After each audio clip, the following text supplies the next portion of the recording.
మా latest videos కోసం మా ఈ తెలుగు న్యూస్ ఛానల్ సబ్స్క్రైబ్ చేసి గంట సింబల్ యాక్టివేట్ చేసుకోండి. ఈ నెల 8న మహాశివరాత్రి రాబోతోంది. మాఘ బహుళ చతుర్దశి రోజున మహాశివరాత్రి పండుగను చేసుకుంటూ ఉంటారు. ఈసారి మహాశివరాత్రి శ్రవణ నక్షత్రము, ధనిష్ట నక్షత్రము శుక్రవారంతో కలిసి వచ్చింది. సేమ్ ఇలాంటి శివరాత్రి 349 సంవత్సరాల క్రితం వచ్చిందని, మళ్ళీ ఇప్పుడు వచ్చిందని జ్యోతిష్యులు చెప్తూ ఉన్నారు. కాబట్టి 349 సంవత్సరాల తర్వాత వస్తున్న ఈ మహాశివరాత్రి చాలా అరుదైనది. మహాశివరాత్రి ప్రతి ఏటా వస్తుంది, పోతుంది.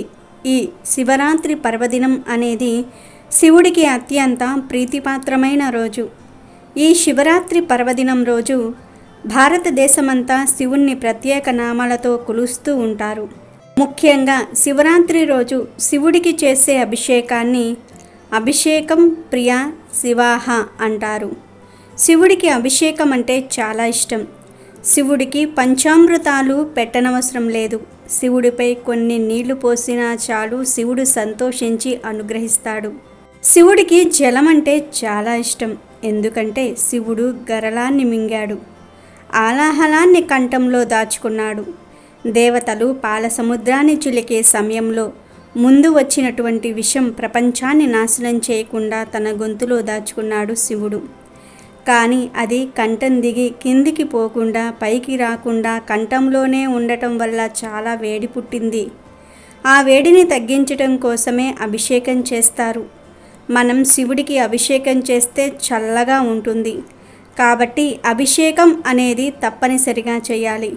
అంతేకాదు ఆ వేడి తగ్గడానికే ఆయన మంచు కొండల్లో ఉంటాడని పెద్దలు అంటూ ఉంటారు.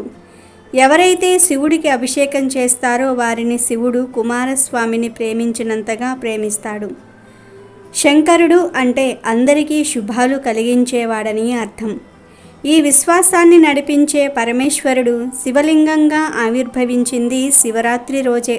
పార్వతిని వివాహం చేసుకున్నది కూడా ఈ రోజే.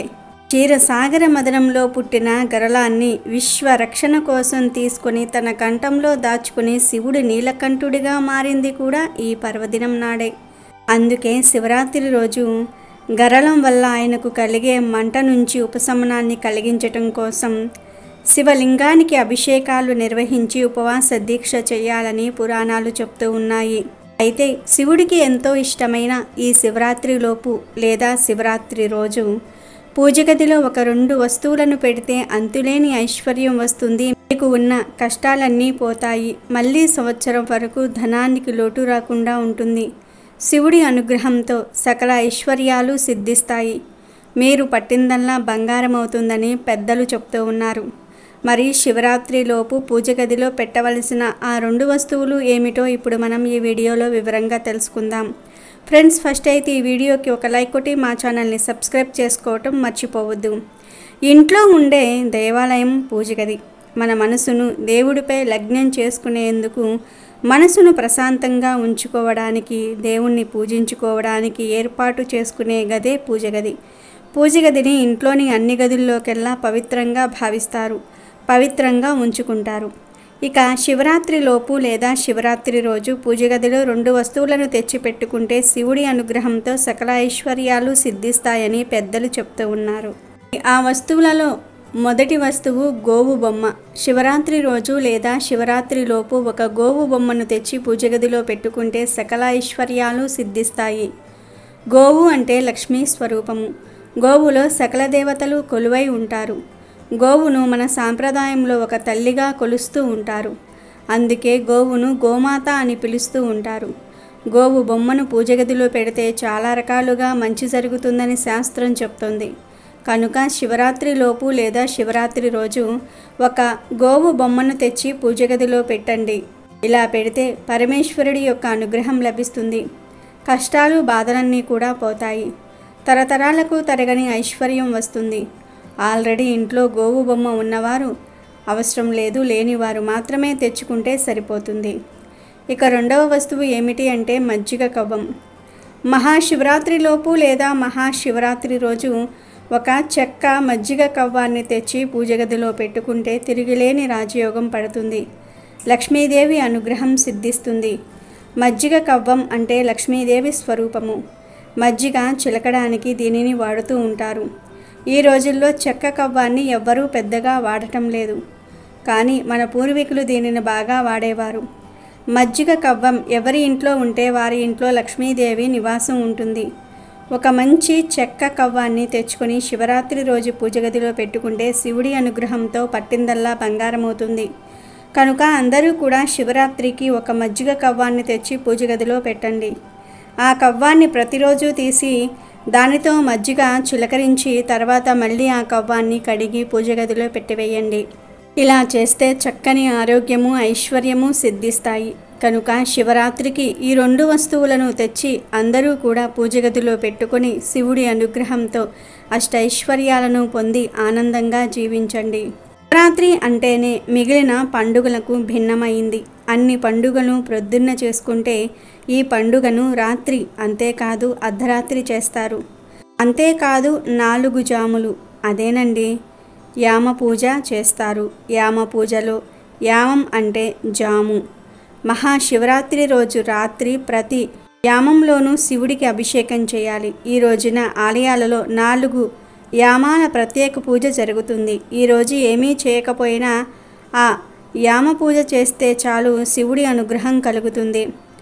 దేవాలయంలో ప్రతి యామం పూజకు నిర్దిష్టమైన అభిషేకం చేస్తారు. అలాగే నిర్ణీత నైవేద్యంతో పాటు పారాయణం కొనసాగిస్తారు. యామం పూజలో అభిషేకము, అలంకరణ ఉంటాయి. గంధము, బిల్వపత్రాలు, తామర పువ్వులతో స్వామికి అర్చన చేస్తారు.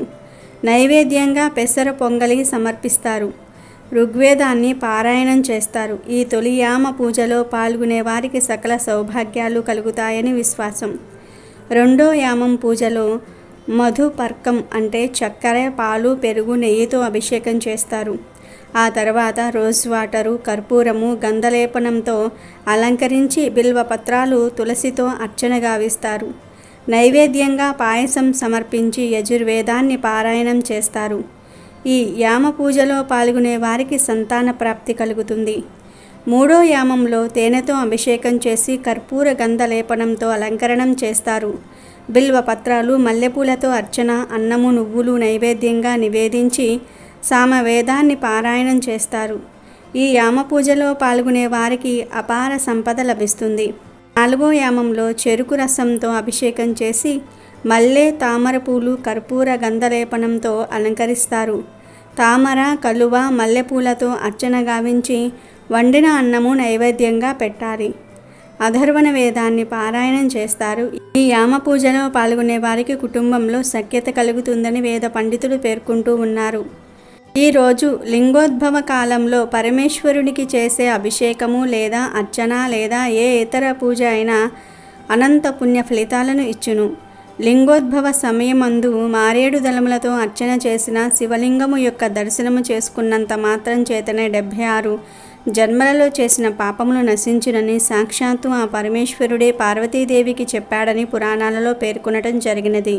అందుచేత ఐశ్వర్యము ఈశ్వరాదిత్యేత్ కావున ఒక క్షణము జలము, ఒక్కింత భస్మము మహాశివరాత్రి రోజున లింగోద్భవ కాల సమయమందు పరమేశ్వరుడికి సమర్పిస్తే సులభంగా స్వామివారి కృపకు పాత్రులు కావచ్చు. శివరాత్రి రోజు ముఖ్యంగా చేయవలసిన 3 పనులు ఏమిటి అంటే అభిషేకము, జాగరణ, ఉపవాసము. మొదటిగా అభిషేకం అంటే ఈరోజు తప్పనిసరిగా శివుణ్ణి అభిషేకించాలి. శివరాత్రి మహత్యమంతా రాత్రి వేళల్లోనే ఉంటుంది కనుక అర్ధరాత్రి లింగోద్భవ కాలంలో అభిషేకాలు, అర్చనలు చేస్తే శివ కృపా కటాక్షాలను పొందుతారు. రెండవది జాగరణ అంటే నిద్రపోకుండా ఉండి మెలకువతో ఉండటం. మెలకువతో అంటే సినిమాలు చూస్తూ మెలకువగా ఉండకూడదు. శివుని కథలు, పాటలు స్మరణ చేస్తూ మాత్రమే మెలకువతో ఉండాలి. దేనినే శివరాత్రి జాగారం అని అంటాం. మూడవది ఉపవాసం. ఓ జగదీశ్వర, మహా ఫలితాన్నిచ్చే ఈ శివరాత్రి నాడు నేను చేసే నీ పూజలను నిర్విఘ్నంగా జరిగేలాగా చూడు. ముక్తిని కోరుతూ ఈరోజు ఉపవాసం చేసి మరుసటి రోజున ఒక పొద్దు విడిచి భోజనం చేస్తాను. దయతో నన్నెప్పుడూ రక్షిస్తూ ఉండమని శివుణ్ణి వేడుకొని శివరాత్రి రోజున విధిగా ఉపవాసం చేయాలని శాస్త్రవచనం. శివరాత్రి రోజు రాత్రి పూట జాగరణ చేస్తేనే ఉపవాసానికి ప్రయోజనం ఉంటుంది. ఉపవాసం అంటే ఆహార పానీయాలు తీసుకోకుండా చేయాలి. కానీ చాలామంది ఆకలికి ఆగలేకపోతారు. అలాంటి వారు నీళ్లు, టీ, కాఫీ, ఇతర పండ్ల జ్యూసులు, పండ్లు తీసుకోవచ్చు. మరికొంతమంది అల్పాహారం భుజిస్తారు. తేనె, నిమ్మరసం కలిపిన నీటిని 2-3 సార్లు తీసుకుని కూడా ఉపవాసం చేయవచ్చు. పూర్వము బ్రహ్మ విష్ణువులు తమలో తాము నేను గొప్ప అంటే నేను గొప్ప అని వాదించుకున్నారు. ఆ వాదనలాట కాస్త వివాదంగా మారింది. అది మరింతగా పెరిగి యుద్ధానికి దారితీసింది. ఆ యుద్ధానికి లోకాలన్నీ తల్లడిల్లాయి. దాంతో పరమేశ్వరుడే స్వయంగా రంగంలోకి దిగాలనుకున్నాడు. ఈశ్వర సంకల్పంతో ఒక పెద్ద జ్యోతిర్లింగం బ్రహ్మ విష్ణువుల మధ్య వెలసింది. బ్రహ్మ విష్ణువులు ఇద్దరూ లింగాన్ని సమీపించారు. అప్పటి వరకు వారి మధ్య ఉన్న ఆధిపత్య పోరు తాత్కాలికంగా సద్దుమణిగింది. ఆ మహాలింగం మొదలు తుది తెలుసుకోవాలన్న ఆసక్తి వారిద్దరికీ కలిగింది.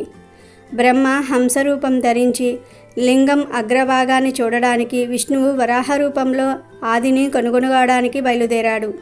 బ్రహ్మకు ఎంతవరకు లింగం అగ్రభాగం కానీ మొదలు కానీ కనిపించలేదు. ఇంతలో లింగం పక్క నుంచి ఒక మొగలి పువ్వు జారి కిందకు రావటం చూసి బ్రహ్మ దాని ఆపి బ్రహ్మకు విష్ణువుకు నడుమ జరిగిన వాదాన్ని వివరించి సహాయం చేయమని అడిగాడు.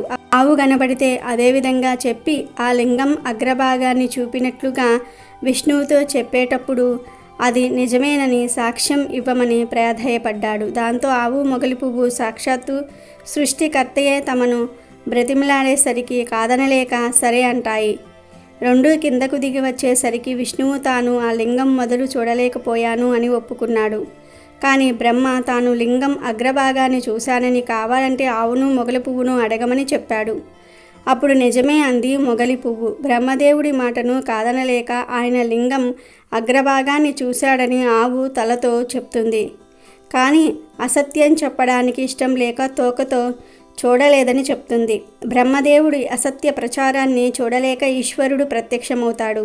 బ్రహ్మ చెప్పిన ప్రకారము అబద్ధపు సాక్ష్యం చెప్పిన మొగలి పువ్వుతో భక్తులెవరూ తనను పూజించరాదని, తెల్లవారే లేచి ఆవు ముఖం చూడటం కూడా పాపకారణం అని శపించాడు. ఆవు అభ్యర్థన మేరకు తోకతో నిజం చెప్పింది కాబట్టి పృష్ఠభాగం పవిత్రమైనది. తోక భాగాన్ని పూజించిన వారికి పుణ్యఫలాలు కలుగుతాయని వరాన్ని అనుగ్రహించాడు పరమేశ్వరుడు.